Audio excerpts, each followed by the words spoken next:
আলাইকুম। সবাই কেমন আছেন? আশা করি সবাই ভালো আছেন। দেখতেই পারছেন কত বড় একটা লাউ আজকে আবার কাটতেছি। এটা দিয়ে দুধ লাউ করব, তারপরে এটা দিয়ে লাউয়ের মুরব্বো বানাবো। সো আমি বিসমিল্লাহ করে কেটে নিচ্ছি। বিসমিল্লাহ। সো এটা দিয়ে আমি 4-5 ধরনের রান্না করব। সো আমি এটা কাটার পরে আরেকটা কাটতেছি, যেটা তরকারি খাওয়ার জন্য। এটা দিয়ে হলো তরকারি খাবো। সো এটাও আমি কেটে নিচ্ছি। বিসমিল্লাহ।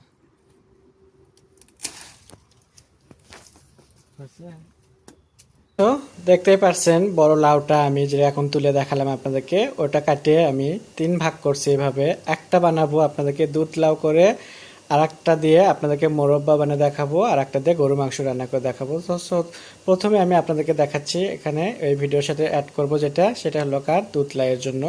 সো এখানে আমি এখন সুন্দর করে এটাকে গ্রেট করে নেব। দুধ লাউয়ের জন্য আমার লাউটা কিন্তু গ্রেট হয়ে গেছে, দেখতেই পারছেন আমি গ্রেটার দিয়ে গ্রেট করে নিছি। এর আগেরটা নিয়েছিলাম একটু চিকনটা করে, এবার কিন্তু দেখতেই পারছেন এই যে এটা একটু মোটা, মোটা সাইজের, এটা দিয়ে আমি করেছি গ্রেট। আর এর আগে করেছিলাম এটা চিকনটা, তো ওটার এক রকমের টেস্ট আসে, এটার এক রকমের টেস্ট আসবে। সো দেখতেও এটা কিন্তু সুন্দর, ওটা আর এক রকমের সুন্দর। এখন আমার এটা গ্রেড করা হয়ে গেল, আমি এখন আপনাদেরকে দেখাবো কি করব। সো এটা যাচ্ছি আমি ধুলাইয়ের জন্য। এখন এটাকে একটা ঝাড়িতে করে ভালো করে ধুয়ে নেব। সো দেখতে পাচ্ছেন এটাকে আমি পানি বললে আমি ভালো করে একটু ধুয়ে নিছি। তো লাউটা আমার ধোয়া হয়ে গেছে। আজকে শুধু আপনাদেরকে দেখাবো দুধ লাউয়ের লাউটা কিভাবে রেডি করে, এটা আজকে রান্না করব না, এর আগে তো রান্না দেখাচ্ছিলাম। সো আজকে আমি এটাকে ডিপে রেখে দেবো বলে, সো ডিপে কিভাবে আপনারা রাখবেন দুধ লাউয়ের জন্য সেটা আমি আজকে আপনাদেরকে দেখাবো। সবাই আমার সাথেই থাকুন। এখন চলে আসলাম চুলোতে, দেখতে পাচ্ছেন একটা পাতিলে আমি পানি বসিয়ে দিছি, আর পানিটা গরম হয়ে গেছে। এখানে আমি এখন লাউটা দিয়ে দেবো, দিয়ে আমি এটা ভালো করে সেদ্ধ করে নেব 3 থেকে 4 মিনিট। এখন আমি ভালো করে এটাকে আমি একটু সেদ্ধ করে নেব এভাবে।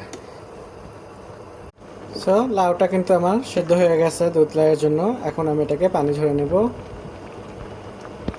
পানিটা ঝরে নিলাম, এখন আমি ঠান্ডা করার জন্য একটু অপেক্ষা করব, তারপরে ঠান্ডা করে আমি প্যাকেট করে দেখাবো।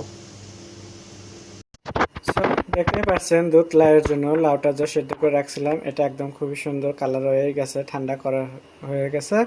সো এখন আমি এটাকে পলিথিন ব্যাগ করে আমি এটাকে ডিপে রেখে দেবো। আজকে আপনাদেরকে দেখালাম যে কিভাবে দুধ লাউয়ের জন্য জিনিসটাকে তৈরি করতে হয়, লাউটা। সো আপনাদেরকে আমি তৈরি করে দেখালাম, আশা করি আপনাদের ভালো লাগবে। আপনাদের যদি ভালো লেগে থাকে স্বাদ ও স্বাদের গল্পের সাথে থাকবেন, বেশি বেশি শেয়ার ও কমেন্ট করবেন। সবাই ভালো থাকবেন, আল্লাহ হাফেজ।